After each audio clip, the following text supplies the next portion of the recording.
Chaturvarnyam maya srishtam guna karma vibhagashaha tasya kartaram api mam vidhi akartaram avyayam. One of the anchor shlokas in the Gita, that is the very foundation of Karma Yoga.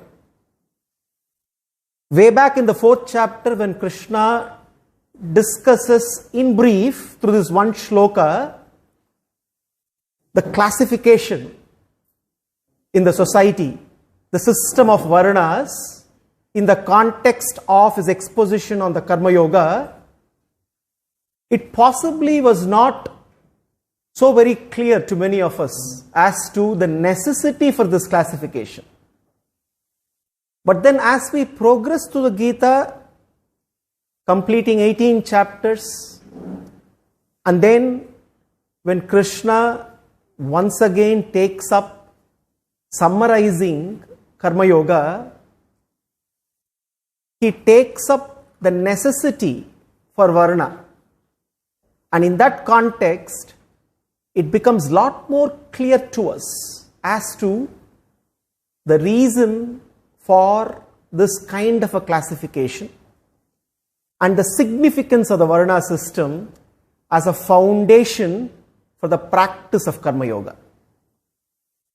Over the last 2 weeks, we have been discussing shlokas in the 18th chapter where Krishna gives us a complete overview on the Varna system.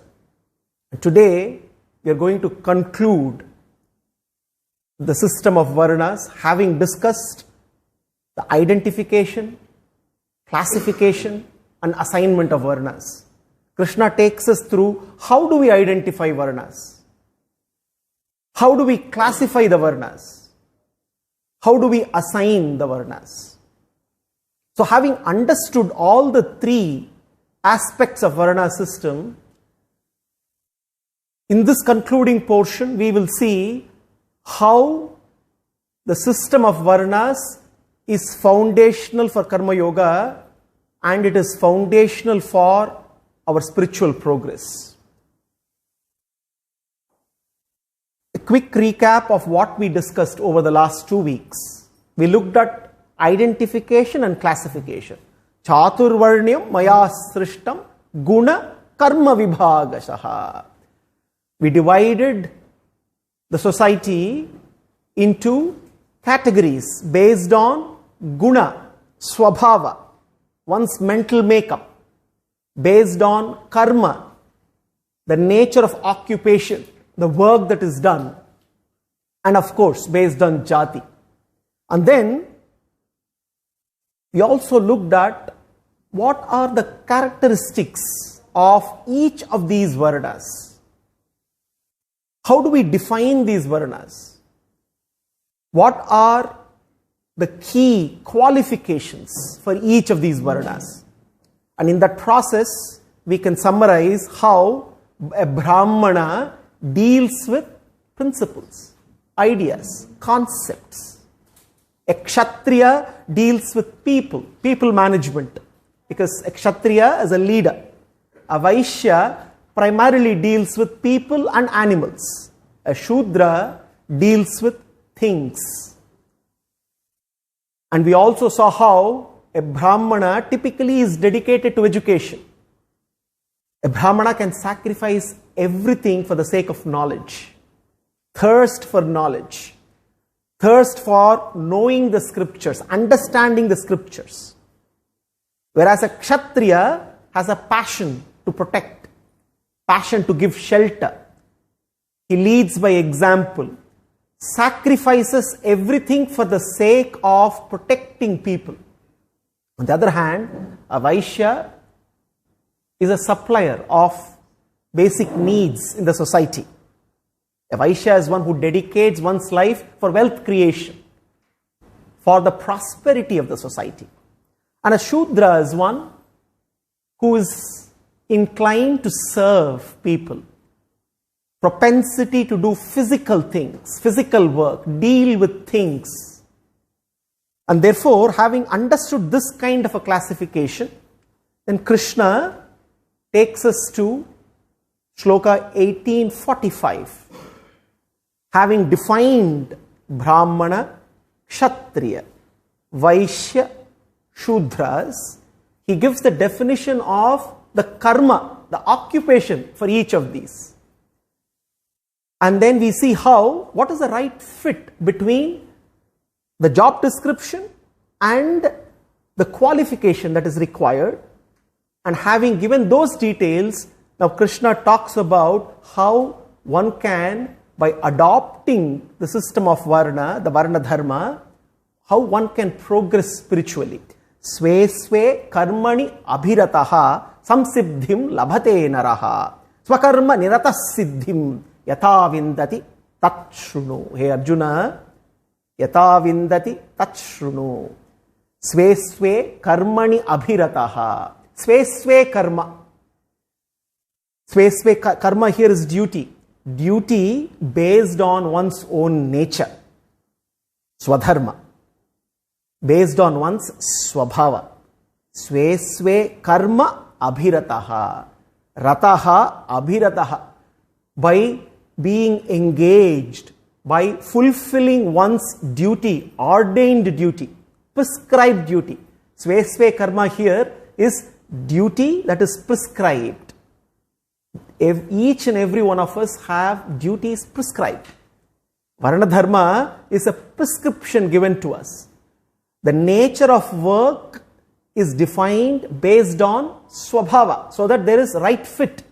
There is a right fit between the qualifications of a person and the nature of occupation that person engages in.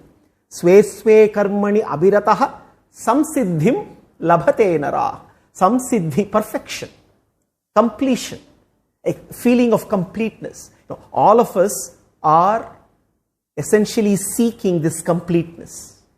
And how do we attain this completeness? How do we attain this perfection? Krishna says, samsiddhim labhate. The only way to attain this completeness, this perfection, is to adopt one's swadharma, continue to engage in performing one's swadharma, swakarma nirataha siddhim. Swakarma nirataha siddhim. One by engaging, discharging one's duty. Discharging one's duty is not optional.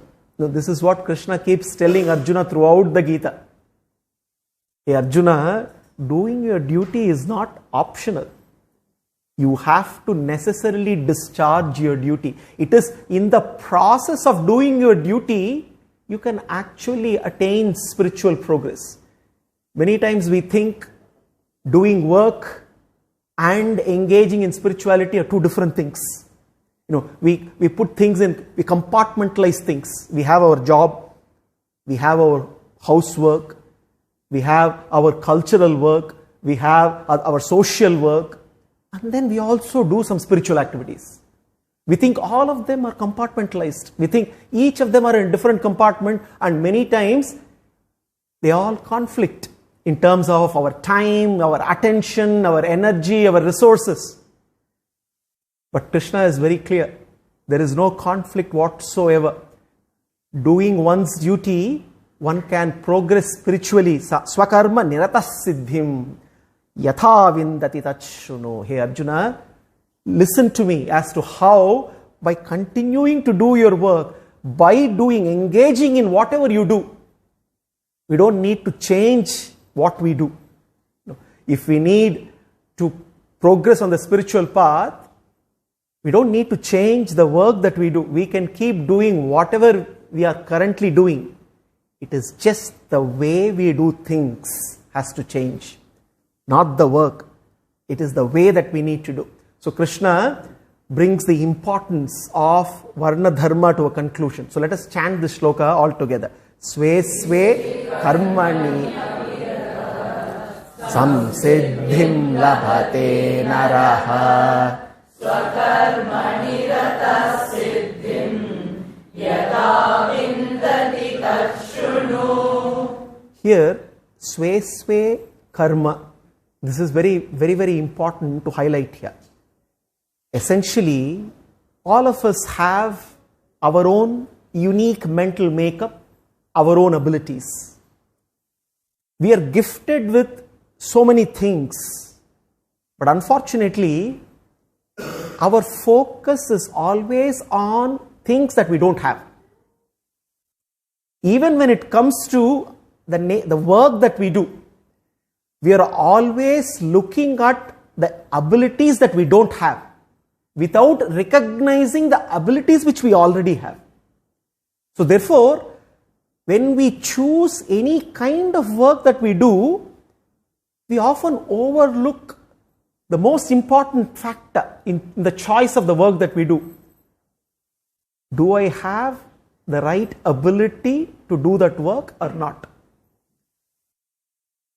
If we do not discover our abilities, then the kind of work that we do is always going to be imperfect. And we will never take one step forward towards perfection. This is what Krishna is highlighting the fact here. Recognize your own unique mental makeup, your own unique abilities. And therefore, what he says, focus on doing what you can, not what you can't.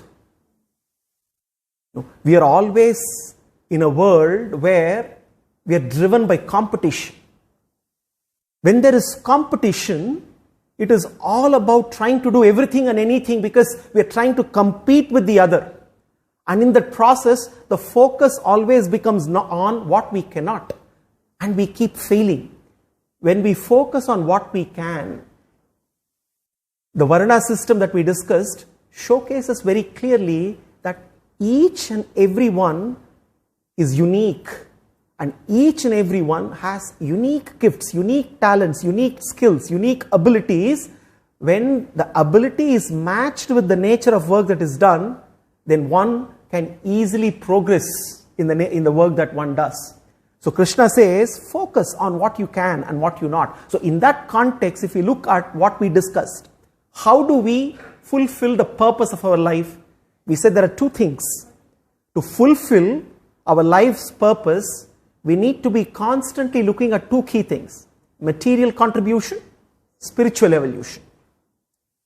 We need to constantly benchmark ourselves in terms of how we are contributing on a day-to-day basis, materially, our contribution to the world around, to the society, and at the same time, how we are also spiritually evolving. And we also saw that the formula for satisfaction and success to be always together is very simple. The formula is internal comfort, external competence.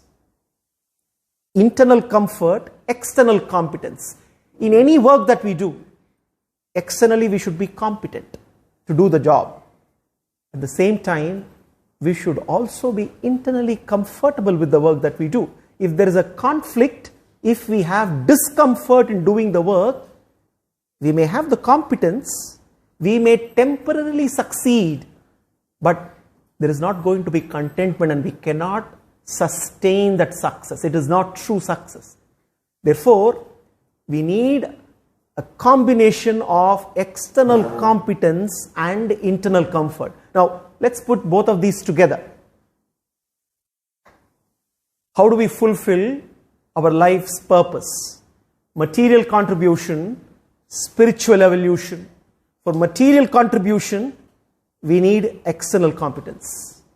For spiritual evolution, we need internal comfort. There should be no disharmony within.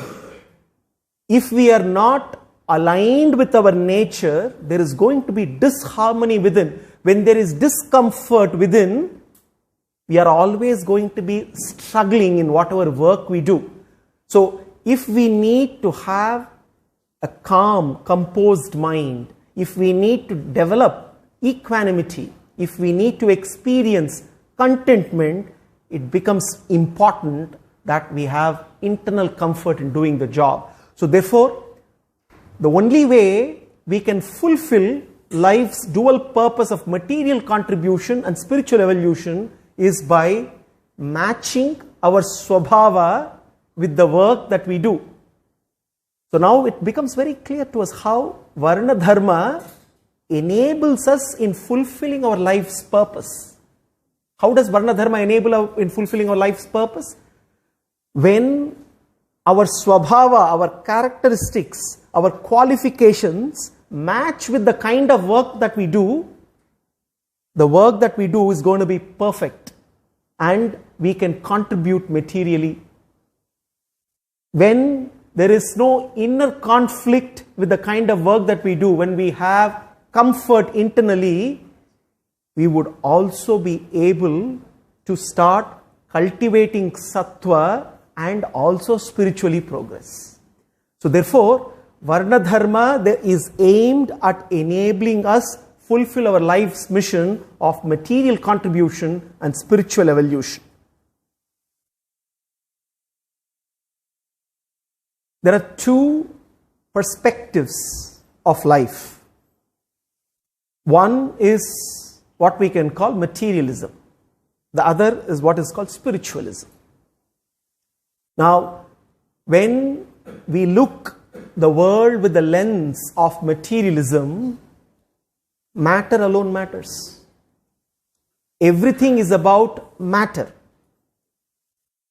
The reality is reduced to only one dimension, unidimensional reality. Reality is all that we can perceive with our sense organs. If that is the case, then the kind of work that we do is rooted in this perspective of reality. Whereas on the other hand, when we look at the world and when we understand that it's two-tiered, it is not just material, there is also a spiritual reality beyond matter. And when we have that right perspective of looking at the world as two-tiered, two-dimensional, material and spiritual, then we also understand that it is not just about the body and bodily requirements, it is also about our spiritual needs. We have spiritual needs whether we realize them or not, but we always mistake them to be our bodily needs. Bodily needs are very easy to recognize. I am hungry. Very easy to recognize. Now, when we are seeking pleasure, we are actually thinking it is also a bodily need, but it is only a surface need. Down beneath the need is seeking bliss, seeking happiness, which is actually spiritual. When we seek something which is happiness and spirit, which needs to last longer, then we need to realize that it cannot be material. So when we look at these two perspectives, what clearly then we can understand is our focus has to shift from competition to contribution, eventually to celebration. So, sve sve karmani abhirataha. When I focus on my abilities, I do not compare myself with somebody else. What somebody else does, somebody else's abilities should not really bother. It is not about whether I can do better than somebody else. It is about whether am I doing the best that I can. So the focus is about not competition, is about contribution. When the focus shifts to contribution, then we automatically start to celebrate. Every work that we do presents us an opportunity to celebrate life. And how do we celebrate life? By experiencing love for Krishna, by experiencing love for people in connection with Krishna. That is why when we are focused on our abilities and do work that is aligned with our abilities, then we are able to contribute effortlessly, and in that process of contribution, we will also start experiencing Krishna. If our focus is only to compete with others, not on our abilities, but in general about everything that we can't and we can, then there is no room to experience Krishna. So the fundamental prerequisite for bhakti to be cultivated is sve sve karmani abhirataha. Sve sve karmani abhirataha. To engage in doing work, duties that are based on one's swabhava, based on one's guna, which is what Varṇadharma prescribes. The Varna system enables us to use what is called our false self to realize our true self. What is our true self? The Atman. Our true self is the Atman, which is indwelling in this body.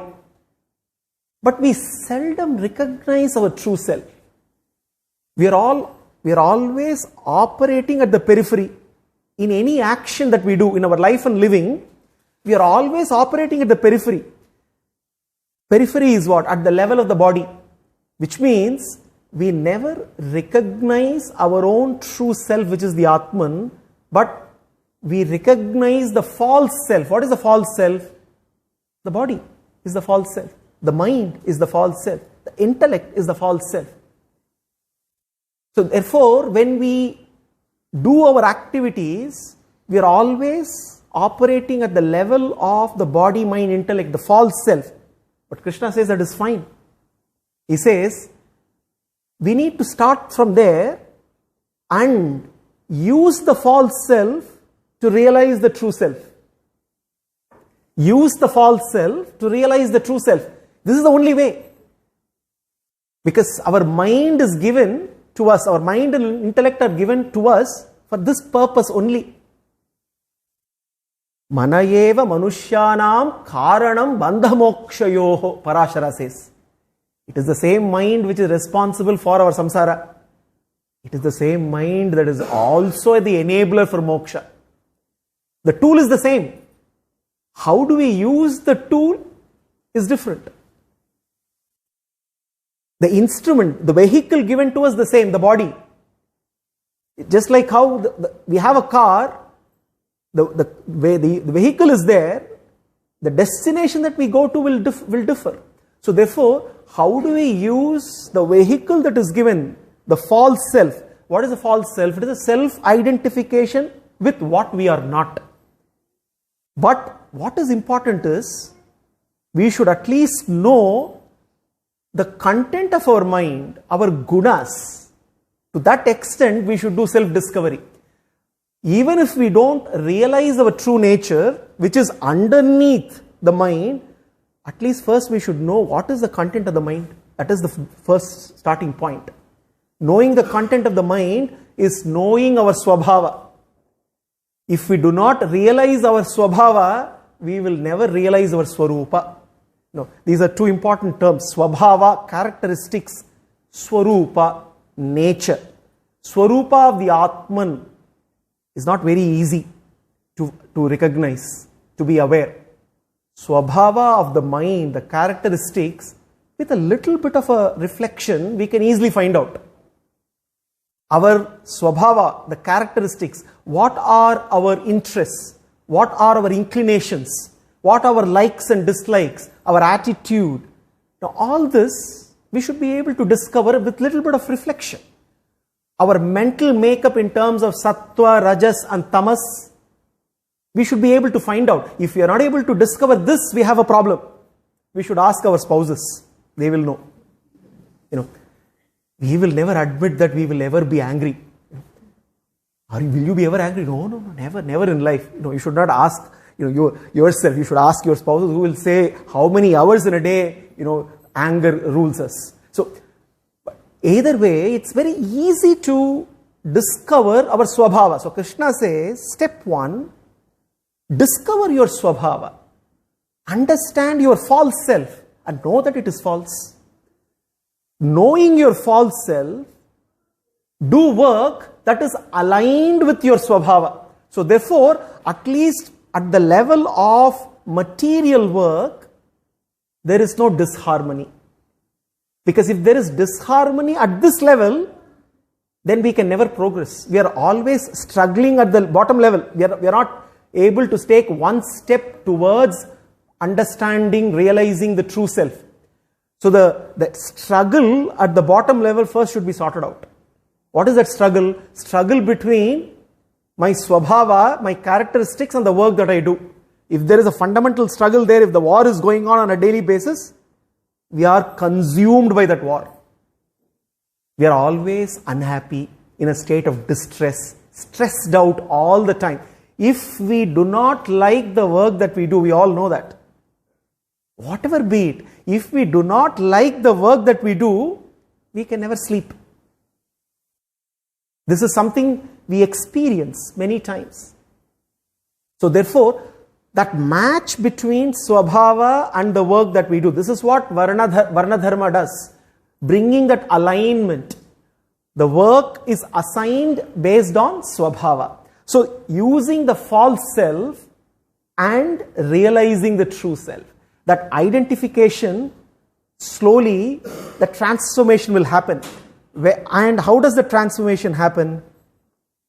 This is what we call, spiritual elevation, spiritual evolution.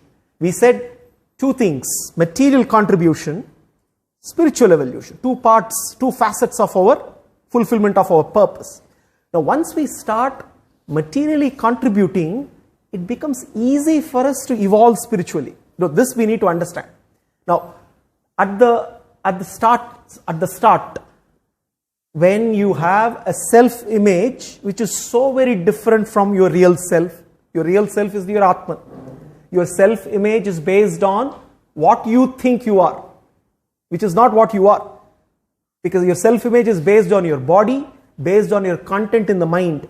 So, and what the society defines. So, a definition given by the society. Now, if the self-image is based not on our abilities but on inabilities, which means we choose work which is not aligned with our abilities, then we are always disempowered. That's the struggle that I was talking about. Imagine day in and day out we do work where our interests, our aptitude, our attitudes, our skills do not match with the kind of work that we do. And if this happens day in and day out, we are never empowered. We are always struggling on a day-to-day basis. So at that level, our self-image is based on only our inabilities. So therefore, first step in the progression is, how do we empower ourselves? Bring our self-image and our self closer. This can only happen when we start focusing on our abilities. Self-image based on our abilities. Am I a Brahmana? Am I a Vaishya? Am I a Shudra? Am I a Kshatriya? This is the self-image based on my swabhava and my abilities based on my swabhava. Depending on this, then there is a work, an occupation that is prescribed, that is aligned with my nature. Now, when that happens, I am empowered to contribute materially, and when that starts to happen, then I have inner calmness, because that conflict is no longer there. In that inner calmness, inner comfort, I can actually start looking beyond my body, looking beyond my mind. So therefore, self-image based on abilities empowers. But is that empowerment permanent? It is not permanent, because even our abilities keep changing. Even our abilities are subject to change. Our abilities can also be dwarfed. If I am good at something and I see somebody performing better than me, my ability is dwarfed. So once again, I have an issue if my self-image is only based on my abilities alone. Therefore, the next step is self-image has to be based on true identity, which is true identity as to who I am, not this body, not this mind. When the self-image is based on true identity, then the self-image is equal to the self, the Atman. Then we are steadily empowered all the time, then life becomes meaningful and purposeful. This is the spiritual journey, spiritual evolution. This is what Varṇadharma prescribes. Now, how can we now make this happen?